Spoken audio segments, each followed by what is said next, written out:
那天早上，厨房里弥漫着淡淡的烤面包香味。我站在水槽前洗碗，泡沫沾满了手指。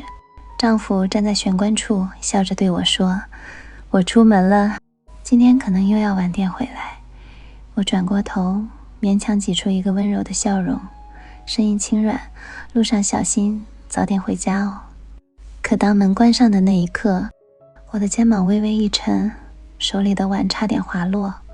公公一早起来就摇摇晃晃地打开冰箱，拿出一瓶酒，直接对着瓶口灌了几口。公公搬进来3个月了，自从婆婆走后，他每天靠着酒精度日。起初我还心疼，觉得这个家需要我来照顾，可渐渐的心里涌起一股说不出的疲惫和无奈。这个家本该是我们的新起点，却因为他的到来变得越来越沉重。晚上丈夫打电话说要加班到很晚，让我先睡。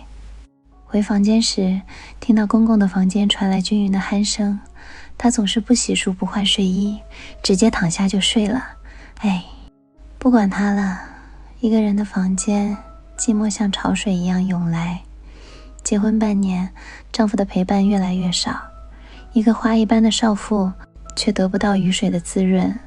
我的手不由自主地滑向身体，眼睛轻轻闭上，呼吸渐渐变得急促。我咬着下唇，却压抑不住那股隐秘的渴望。第二天，丈夫出门后，客厅里只剩我和公公。他慢条斯理地说：“昨晚我都看见了。”我的心瞬间沉到谷底，指尖冰凉，却掌心冒汗。我低着头，肩膀微微耸起，不敢看他的眼睛，声音细若蚊鸣：“对不起，我不是故意的。”他慢慢靠近，酒气混着男人的气息扑面而来。我的身体僵硬得像木头，眼睛睁大，瞳孔里满是惊恐和委屈，嘴唇微微颤抖：“不要，求您了，我们不能这样。”可他没有停下，手掌轻轻落在我的肩上。那一刻，我的呼吸变得又浅又乱，胸口剧烈起伏，泪水在眼眶打转，却强忍着没掉下来。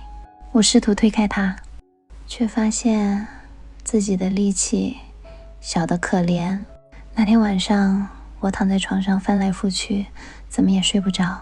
白天的事儿像电影一样在脑海里反复播放。我把脸埋进枕头，试图压抑那股躁动，可越是压抑，越是清晰地想起他的触碰，心里既害怕又期待。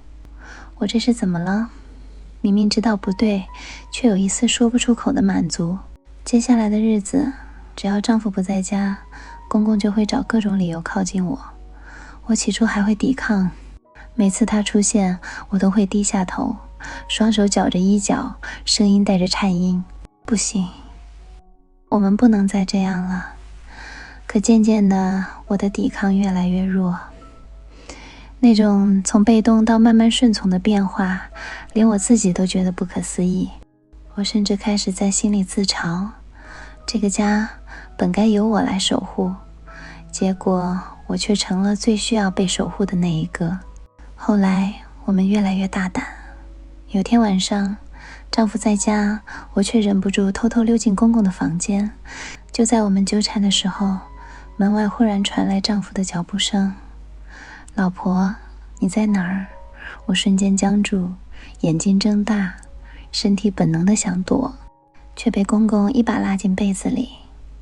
他用被子把我整个裹住，声音平静地对门外说：“他可能去厕所了，你先睡吧。”丈夫的脚步声渐渐远去，我在被子里缩成一团，呼吸急促的几乎喘不过气，却带着一丝劫后余生的调皮笑意。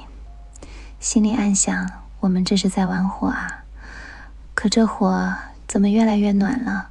最疯狂的是，有一次丈夫打电话给我，正好公公也在身边。我接起电话，声音尽量保持平静：“喂，老公，今天还晚吗？”可公公的手却没有停下。我一边听着丈夫温柔的话语，一边咬紧下唇，身体却不由自主地回应着。挂断电话的那一刻，我瘫软在沙发上，双手捂住发烫的脸颊，肩膀微微颤抖地笑出声来。如今我已经彻底接受了这种双重生活，每次和公公独处，心里涌起满满的满足和一丝隐秘的幸福。生活啊，有时就是这样荒诞又真实。丈夫还是那个忙碌的好男人，我还是表面温柔的妻子，可只有我自己知道，我的心已经悄悄开了一扇小窗，窗外是静寂的风景，却让我第一次真正感受到自己也是个有血有肉，需要被温柔对待的女人。